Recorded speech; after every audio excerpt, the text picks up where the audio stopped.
कल्पना करना एक बहुत ही एक दिलचस्प विचार है ये। जी बिल्कुल। एक ऐसे विशाल व्यापारिक साम्राज्य के बारे में सोचिए, मतलब जो दुनिया के सबसे बड़े नेटवर्क्स में से एक हो।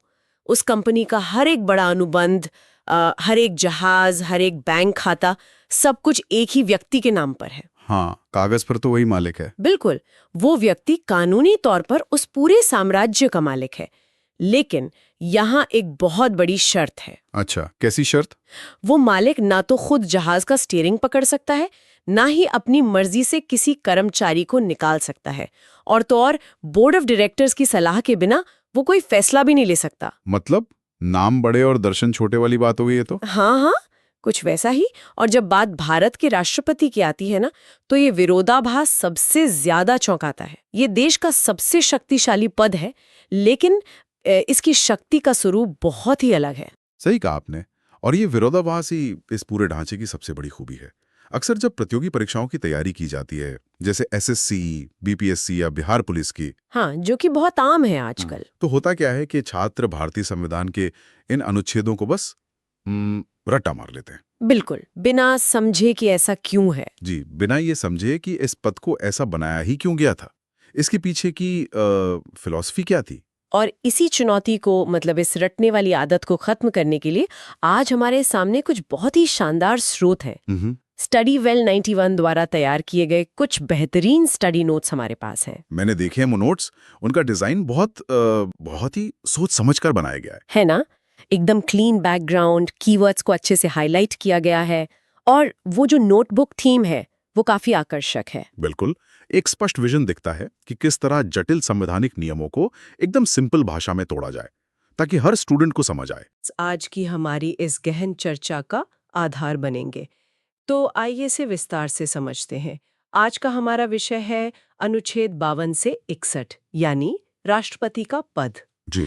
और इस चर्चा का हमारा जो मुख्य मिशन है वो केवल परीक्षा के लिए तथ्यों को दोहराना नहीं है। हमारा उद्देश्य उस सोच को डिकोड करना है जो संविधान निर्माताओं के दिमाग में चल रही थी। यह समझना है कि कैसे उन्होंने शक्ति को एक ही जगह केंद्रित होने से रोकने के लिए हर एक नियम को एक सुरक्षा वाल्व की तरह गढ़ा है, ताकि तानाशाही जन्म ना ले सके। राइट। एकदम से। तो चलिए इस साम्राज्य के मालिक के अस्तित्व से ही शुरू करते हैं। अनुच्छेद 52 कहता है भारत में एक राष्ट्रपति होगा। जी। अब ये सुनने में तो बहुत ही साधारण सी लाइन लगती है। हाँ, एक सामान्य घोषणा जैसी। लेकिन अगर इसे गहराई से देखा जाए तो यह उस पूरी व्यवस्था की नींव है जिस पर देश खड़ा है। यहाँ सबसे आकर्षक बात यह है कि ये सिर्फ एक पद की घोषणा नहीं है। जब हम ब्रिटिश राज से बाहर निकले, हाँ, आजादी के बाद, जी, तो जब भारत ने गणतंत्र बनने का फैसला किया तो ये तय करना बहुत जरूरी था कि राष्ट्र का प्रमुख कौन होगा। क्योंकि ब्रिटेन में तो राष्ट्र का प्रमुख एक वंशानुगत राजा या रानी होती है। बिल्कुल, लेकिन अनुच्छेद 52 ये एकदम स्पष्ट कर देता है कि भारत में ऐसा कोई राजा नहीं होगा, बल्कि एक राष्ट्रपति होगा जो सीधे तौर पर गणतंत्र का यानी रिपब्लिक का प्रतीक है। तो ये तो तय हो गया कि एक राष्ट्रपति होगा। जी। लेकिन उस पद की असल ताकत क्या है, ये सवाल आता है ना। हाँ। तो अनुच्छेद 53 बताता है कि संघ की कार्यपालिका शक्ति, जिसे एग्जीक्यूटिव पावर कहते हैं, बिल्कुल, हाँ, वो एग्जीक्यूटिव पावर राष्ट्रपति में निहित होती है। मतलब कागज पर सारी ताकत उन्हीं की है। सेना के सर्वोच्च कमांडर भी वही हैं। बिल्कुल, लेकिन अभी थोड़ी देर पहले जो हमने वो शिपिंग कंपनी के मालिक वाला उदाहरण दिया था, वो यहाँ कैसे लागू होता है? मतलब क्या वो सिर्फ नाम के मालिक हैं?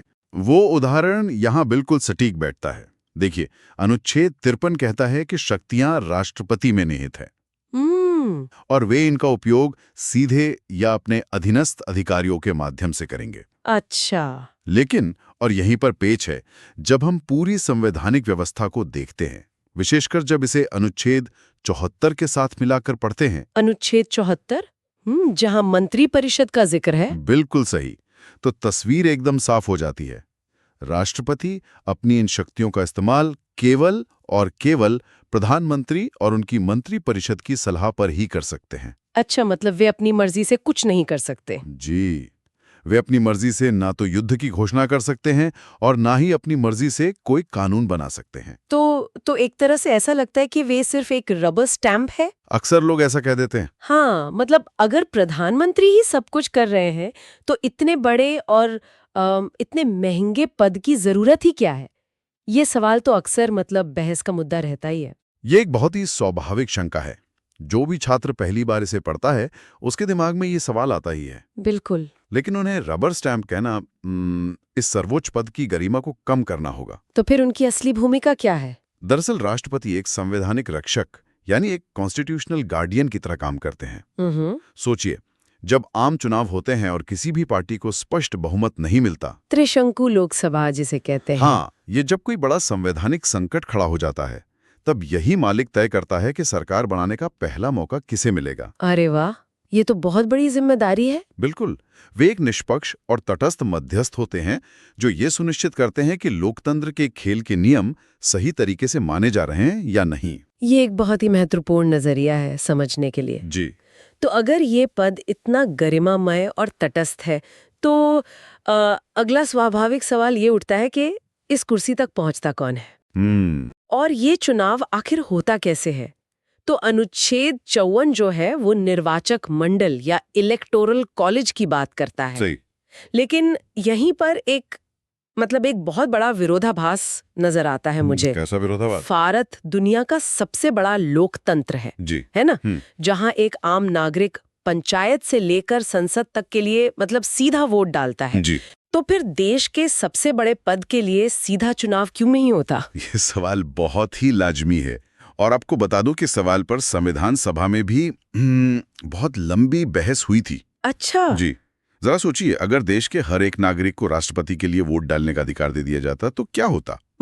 शायद वो सबसे लोकप्रिय नेता बन जाते। बिल्कुल, जो व्यक्ति जीत कर आता वो ये दावा कर सकता था कि देखिए, मुझे तो पूरे देश ने सीधे चुना है, मेरे पास प्रधानमंत्री से भी बड़ा जनादेश है। ओ, समझ रही हूँ। इससे सत्ता के दो समानांतर केंद्र बन जाते और फिर टकराव होता।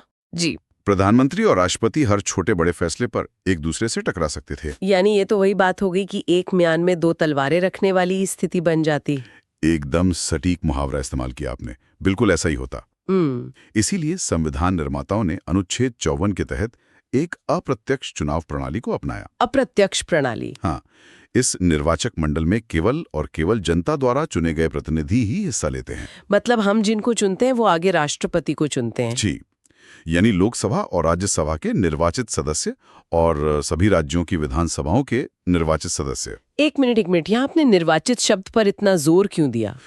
ये बहुत अहम है। जो सदस्य मनोनीत होते हैं, मतलब जैसे राष्ट्रपति द्वारा राज्यसभा में चुने गए जो 12 सदस्य होते हैं, वे वोट क्यों नहीं डाल सकते? क्योंकि ये सीधे तौर पर हितों के टकराव यानी कॉन्फ्लिक्ट ऑफ इंटरेस्ट का मामला है। अच्छा। सोचिए, जिन 12 सदस्यों को मौजूदा राष्ट्रपति ने खुद नियुक्त किया है, हाँ। अगर वे राष्ट्रपति के चुनाव में वोट डालें और मान लीजिए वही राष्ट्रपति दोबारा चुनाव लड़ रहे हों, तो उनका झुकाव स्वाभाविक रूप से उसी व्यक्ति की तरफ होगा ना। अरे हाँ, ये तो बिल्कुल सही पॉइंट है। इसलिए निष्पक्षता बनाए रखने के लिए केवल जनता द्वारा चुने गए लोगों को, मतलब जो इलेक्टेड हैं, उन्हें ही इसमें शामिल किया जाता है। ये बहुत ही तार्किक है, मतलब हर नियम के पीछे एक सॉलिड लॉजिक है। बिल्कुल। लेकिन ये तो सिर्फ ये तय हुआ कि वोट कौन डालेगा अनुच्छेद 54 में। जी। असली पहेली तो अनुच्छेद 55 में छुपी है, जो चुनाव की प्रक्रिया तय करता है। और मैं देख रही हूँ कि स्टडी वेल 91 के नोट्स में इसे एक बहुत बड़े एग्जाम पॉइंट के रूप में एकदम हाईलाइट करके लिखा गया है। हाँ, क्योंकि ये एसएससी और बीपीएससी जैसे एग्जाम्स का फेवरेट टॉपिक है। बिल्कुल। यहाँ आनुपातिक प्रतिनिधित्व प्रणाली और एकल संक्रमणीय मत जैसे भारी भरकम शब्दों का इस्तेमाल किया गया है। जी। मतलब ये सुनने में किसी एडवांस्ड गणित के फॉर्मूले जैसा लगता है। छात्रों को तो पक्का इससे डर लगता होगा। डरना स्वाभाविक है, क्योंकि ये शब्द भारी जरूर लगते हैं, लेकिन इसकी जो गणितीय संरचना है ना, वो अद्भुत है। अच्छा, कैसे? देखिए, आम चुनाव में क्या होता है, first past the post system होता है। मतलब जिसे सबसे ज्यादा वोट मिले वो जीत गया। बिल्कुल। मान लीजिए 4 उम्मीदवार हैं और किसी एक को सिर्फ 30% वोट मिले। ठीक है। लेकिन वो 30% बाकी तीनों उम्मीदवारों से ज्यादा हैं, तो वो जीत जाता है। हाँ, अक्सर ऐसा ही होता है हमारे यहाँ। लेकिन इसका मतलब क्या हुआ? इसका मतलब है कि 70% लोगों ने उसे वोट नहीं दिया, फिर भी वो विजेता है। अरे बाप रे, ऐसे तो कभी सोचा ही नहीं था। है ना? लेकिन देश के सर्वोच्च पद के लिए ऐसा नहीं हो सकता। यहाँ जीतने वाले को 50% से अधिक वोटों का एक निश्चित कोटा पार करना ही होता है। अच्छा, तो मेजॉरिटी चाहिए ही चाहिए। जी बिल्कुल। लेकिन ये कैसे सुनिश्चित होता है कि किसी को 50% से ज्यादा वोट मिलेंगे ही? मतलब अगर वोट बट गए तो? यहीं पर वो भारी शब्द आता है, एकल संक्रमणीय मत, यानी सिंगल ट्रांसफरेबल वोट। इसकी भूमिका यहीं शुरू होती है। जब कोई विधायक या सांसद वोट डालता है तो वो किसी एक उम्मीदवार के सामने सिर्फ मोहर नहीं लगाता। तो वो क्या करता है? वो अपनी प्राथमिकताएं यानी अपनी प्रेफरेंसेस तय करता है। जैसे 1 2 3? बिल्कुल। नंबर 1 पर मेरी पसंद ये है, नंबर 2 पर ये, नंबर 3 पर ये। वोटिंग के बाद सबसे पहले सभी की पहली प्राथमिकता यानी फर्स्ट प्रेफरेंस गिनी जाती है। ठीक है। अगर किसी उम्मीदवार को 50% से अधिक वोट मिल गए पहली गिनती में ही, तो वो जीत गया। लेकिन क्या होगा अगर किसी को भी 50% ना मिले? यहाँ बात और भी दिलचस्प हो जाती है। अच्छा। तब जो सबसे कम वोट पाने वाला उम्मीदवार होता है ना, उसे दौड़ से बाहर कर दिया जाता है। ओके। लेकिन, और ये सबसे खास बात है, उसके वोट बेकार नहीं जाते। तो उनका क्या होता है? देखा जाता है कि जिन लोगों ने उस हारने वाले को अपनी पहली पसंद बताया था, उनकी दूसरी पसंद कौन है। ओह। और फिर वे वोट बचे हुए उम्मीदवारों के खाते में ट्रांसफर कर दिए जाते हैं। अरे वाह, इसीलिए इसे सिंगल ट्रांसफरेबल वोट कहते हैं। एकदम सही पकड़ा आपने। और ये प्रक्रिया तब तक चलती है जब तक किसी एक को बहुमत यानी 50% से ज्यादा नहीं मिल जाता। ये तो सच में मतलब एक बहुत ही खूबसूरत गणित है। किसी का भी वोट बर्बाद नहीं होता इसमें। बिल्कुल। लेकिन मेरे दिमाग में एक सवाल और आ रहा है। जी पूछिए। जैसे सिक्किम है, वो एक बहुत छोटा राज्य है। तो सिक्किम के विधायक का वोट और उत्तर प्रदेश जैसे इतने बड़े राज्य के विधायक का वोट, क्या इन दोनों की कीमत मतलब वैल्यू एकदम बराबर होती है? नहीं, ऐसा बिल्कुल नहीं है। और यही आनुपातिक प्रतिनिधित्व यानी प्रोपोर्शनल रिप्रेजेंटेशन का असली मतलब है। अच्छा, तो ये कैसे तय होता है? एक विधायक के वोट का मूल्य यानी वैल्यू उस राज्य की कुल जनसंख्या पर निर्भर करता है। इसके लिए एक फॉर्मूला है। राज्य की कुल जनसंख्या को वहां के जो निर्वाचित विधायक हैं उनकी कुल संख्या से भाग दिया जाता है। ठीक है। और फिर जो आता है उसे 1000 से भाग दिया जाता है। बाप रे, काफी कैलकुलेशंस है। हाँ, लेकिन इसका सीधा सा मतलब अगर आसान शब्द भाषा में कहें तो इसका मतलब ये है कि राष्ट्रपति के चुनाव में हर एक नागरिक की हिस्सेदारी उसके राज्य की आबादी के अनुपात में बराबर रहती है। अब जाके ये पूरी तरह से स्पष्ट हुआ है मुझे। मतलब ये प्रणाली इतनी जटिल इसलिए है क्योंकि इसे पूरी तरह से न्यायसंगत और फेयर बनाना था। बिल्कुल सही। चलिए, अब मान लेते हैं कि चुनाव संपन्न हो गया। हाँ। और राष्ट्रपति महोदय अपनी कुर्सी पर बैठ गए। जी। अब ये सवाल उठता है कि ये व्यवस्था कब तक चलेगी? अनुच्छेद 56 बताता है कि राष्ट्रपति का कार्यकाल 5 वर्ष का होगा। जी। ये तो काफी मतलब सीधा साधा नियम लगता है। हाँ, पद ग्रहण करने की तारीख से पूरे 5 साल। और एक और बात, अगर किसी वजह से नया चुनाव होने में देरी होती है। अच्छा, तो क्या पद खाली हो जाता है? नहीं, देश का सर्वोच्च पद कभी खाली नहीं रह सकता। वे तब तक पद पर बने रहते हैं जब तक कि उनका उत्तराधिकारी यानी नया राष्ट्रपति आकर कुर्सी नहीं संभाल लेता।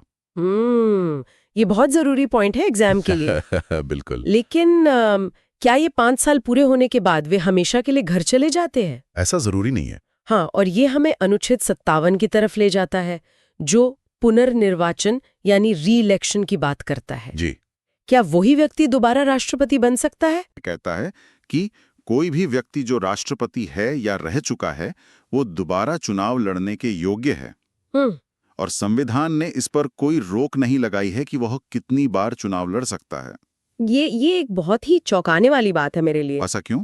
क्योंकि अगर हम अमेरिका को देखें, जहां 22वें संशोधन के बाद ये एकदम तय कर दिया गया था कि कोई भी व्यक्ति केवल 2 बार ही राष्ट्रपति बन सकता है। जी, वहाँ 2 टर्म लिमिट है। हाँ, और ऐसा इसलिए किया गया ताकि कोई व्यक्ति सत्ता से हमेशा के लिए ना चिपक जाए। तो फिर भारत में ऐसी कोई टर्म लिमिट क्यों नहीं रखी गई? क्या संविधान सभा को मतलब किसी तानाशाह के उभरने का डर नहीं था? ये एक बहुत ही गहरा सवाल है। अगर हम इसे व्यापक संदर्भ से जोड़ें तो हमें दोनों देशों की प्रणालियों के फर्क को समझना होगा। कैसा फर्क? अमेरिका में अध्यक्षीय प्रणाली यानी प्रेसिडेंशियल सिस्टम है। हाँ। वहां राष्ट्रपति के पास असली कार्यकारी शक्तियां होती हैं, वही सरकार के प्रमुख होते हैं। वही सर्वे सर्वा होते हैं। जी, लेकिन भारत में जैसा कि हमने अनुच्छेद 53 में चर्चा की थी, हाँ, कि शक्तियां प्रधानमंत्री के पास है। बिल्कुल। असली शक्तियां प्रधानमंत्री और मंत्रिपरिषद के पास होती हैं। तानाशाही का असली डर उस व्यक्ति से होता है जिसके हाथ में सेना, बजट और नीतियों का वास्तविक नियंत्रण हो, जो कि प्रधानमंत्री हैं। जी। चूंकि भारत के राष्ट्रपति की भूमिका सलाहकारी और कह सकते हैं कि प्रतीकात्मक अधिक है, इसलिए उन्हें बार बार चुने जाने में कोई खतरा नहीं देखा गया।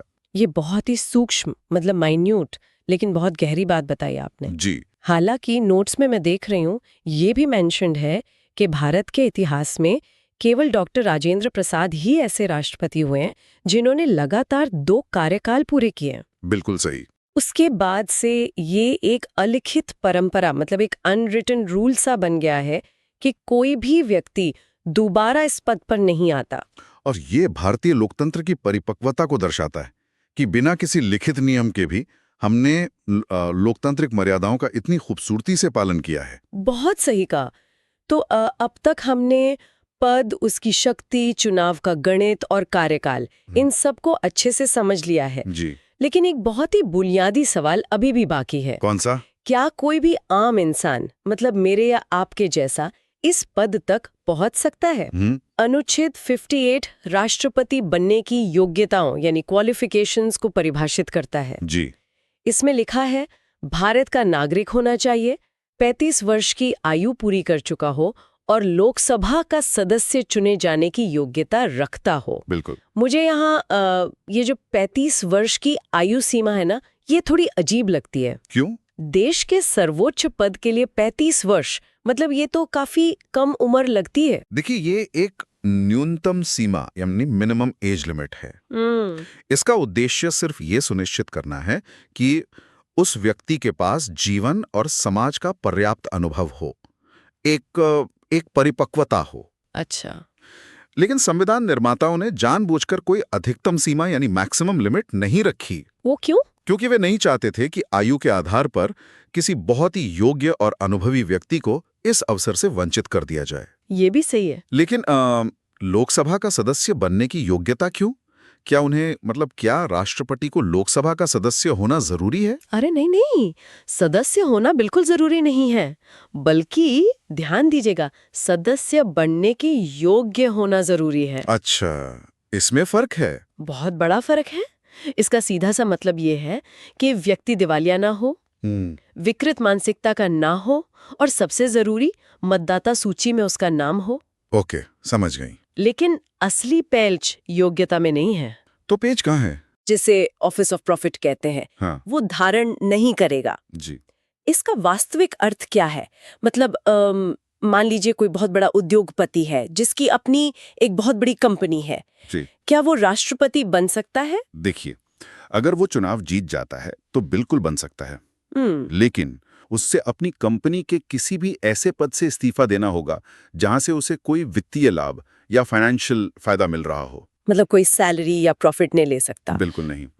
लाभ का पद ना होने का नियम बहुत ही सख्त है। अच्छा। राष्ट्रपति ना तो संसद के किसी सदन का सदस्य हो सकता है, ना ही किसी राज्य विधानमंडल का, और वे भारत सरकार या किसी भी राज्य सरकार के अधीन कोई नौकरी या आर्थिक लाभ देने वाला पद बिल्कुल नहीं रख सकते। तो इसके पीछे की मंशा क्या पूरी तरह से तटस्थता यानी न्यूट्रलिटी सुनिश्चित करना है? एकदम सही पकड़ा। ये सुनिश्चित करने के लिए है कि राष्ट्रपति का कोई भी ऐसा स्वार्थ या जुड़ाव ना हो जो उनके संवैधानिक फैसलों को प्रभावित कर सके। बिल्कुल लॉजिकल है।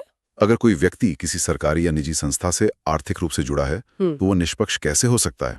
नहीं हो सकता। जी, तो ये शर्त उन्हें पूरी तरह से स्वतंत्र और निष्पक्ष बनाती है। ये एक बहुत ही जरूरी सुरक्षा उपाय है। तो चलिए, चुनाव हो गया, शर्तें मान ली गई। हाँ। अब वक्त है कुर्सी पर बैठने का। जी। और वो शुरुआत होती है एक शपथ के साथ। बिल्कुल। नोट्स में अनुच्छेद 60 को दर्शाने के लिए सुप्रीम कोर्ट और राष्ट्रपति भवन का एक बहुत ही शानदार इलस्ट्रेशन दिया गया है। हाँ, विजुअल मेमोरी के लिए वो बहुत अच्छा है। जी। ये अनुच्छेद बताता है कि राष्ट्रपति को शपथ भारत के मुख्य न्यायाधीश यानी चीफ जस्टिस ऑफ इंडिया दिलाते हैं। और ये केवल एक रस्म अदायगी नहीं है। अच्छा। ये न्यायपालिका और कार्यपालिका के बीच के शक्ति संतुलन यानी बैलेंस ऑफ पावर का सबसे बड़ा प्रतीक है। वो कैसे? देखिए, बाकी जितने भी मंत्री होते हैं वो पद और गोपनीयता की शपथ लेते हैं। हाँ। लेकिन राष्ट्रपति की शपथ बहुत विशिष्ट होती है, बहुत अलग होती है। वो क्या शपथ लेते हैं? वे संविधान और विधि के, ध्यान से सुनिएगा, परिरक्षण, संरक्षण और प्रतिरक्षण यानी प्रिजर्व, प्रोटेक्ट एंड डिफेंड करने की शपथ लेते हैं। ओह, इसका मतलब वे खुद को एक तरह से संविधान का रक्षक घोषित कर रहे हैं। बिल्कुल। और उन्हें शपथ वो व्यक्ति दिला रहा है जो खुद न्यायपालिका का प्रमुख है। हाँ। और जो संविधान की अंतिम व्याख्या करता है। बिल्कुल। मतलब चीफ जस्टिस। जी। ये सच में मतलब एक बहुत ही गहरा संबंध है इन दोनों पदों के बीच। बिल्कुल है। और ये संबंध हमें सीधे हमारे आज के सबसे अंतिम और शायद सबसे चुनौतीपूर्ण अनुच्छेद की ओर ले जाता है। अनुच्छेद 61। जी, अनुच्छेद 61। महाभियोग, या जिसे इंग्लिश में इम्पीचमेंट कहते हैं। जी। ये ऐसा शब्द है जो अक्सर अखबारों में बड़ी बड़ी हेडलाइंस बनाता है। बिल्कुल बनाता है। अनुच्छेद 61 ये बताता है कि राष्ट्रपति को उनके पद से कैसे हटाया जा सकता है। मेरा एक सीधा सा सवाल है आपसे, क्या किसी राष्ट्रपति को हटाना मतलब आसान है? मान लीजिए सरकार को राष्ट्रपति का काम पसंद नहीं आ रहा, तो क्या वे उन्हें रातों रात हटा सकते हैं? अगर लाइन में इसका जवाब दिया जाए तो ये लगभग असंभव है। असंभव? जी। राष्ट्रपति को केवल और केवल एक ही आधार पर हटाया जा सकता है। वो क्या है? संविधान का अतिक्रमण यानी वॉयलेशन ऑफ द कॉन्स्टिट्यूशन। बस एक ही आधार? बिल्कुल। उन्हें भ्रष्टाचार के आरोपों, राजनीतिक मतभेदों या किसी तरह के अक्षमता के आधार पर नहीं हटाया जा सकता, सिर्फ संविधान का उल्लंघन। इससे एक महत्वपूर्ण सवाल उठता है। पूछिए। अगर मान लीजिए उन्हें हटाने की नौबत आ ही जाए, तो ये प्रक्रिया काम कैसे करती है? क्या संसद में मतलब सिर्फ एक आम प्रस्ताव पास करना होता है? अरे नहीं, ये इतना आसान बिल्कुल नहीं है। महाभियोग की प्रक्रिया को जानबूझकर एक कठोर बाधा दौड़ की तरह डिजाइन किया गया है। अच्छा, कैसे? शुरुआत संसद के किसी भी सदन से हो सकती है, लोकसभा या राज्यसभा। ठीक है। लेकिन प्रस्ताव लाने के लिए भी पहले उस सदन के कम से कम 1/4 यानी 25% सदस्यों के हस्ताक्षर होने चाहिए। सिर्फ प्रस्ताव लाने के लिए? जी हाँ। फिर राष्ट्रपति को 14 दिन का एडवांस नोटिस दिया जाता है। 14 दिन का नोटिस क्यों? ताकि राष्ट्रपति को अपना बचाव तैयार करने का पूरा मौका मिले। ये प्राकृतिक न्याय यानी नेचुरल जस्टिस का बेसिक सिद्धांत है। समझ गई। इसके बाद असली चुनौती शुरू होती है। वो क्या? जिस सदन ने आरोप लगाया है उसे अपनी कुल सदस्य संख्या यानी टोटल मेंबरशिप के 2/3 मतलब 2/3 बहुमत से उस प्रस्ताव को पास करना होता है। यहाँ मैं आपको थोड़ा रोकना चाहूंगी। जी। ये कुल सदस्य संख्या का जो 2/3 है, जी। ये इतना बड़ा मुद्दा क्यों है? आमतौर पर तो मतलब जो लोग उपस्थित होते हैं सदन में उन्हीं के वोट गिने जाते हैं ना? बिल्कुल।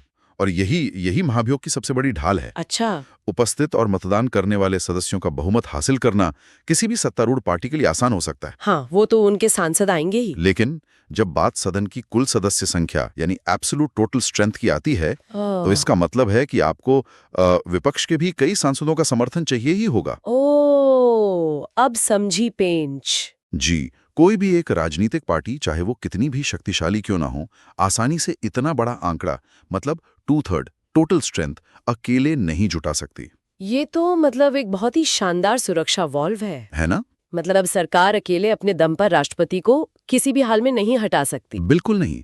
और बात यहीं खत्म नहीं होती। अच्छा, और भी कुछ है? जी।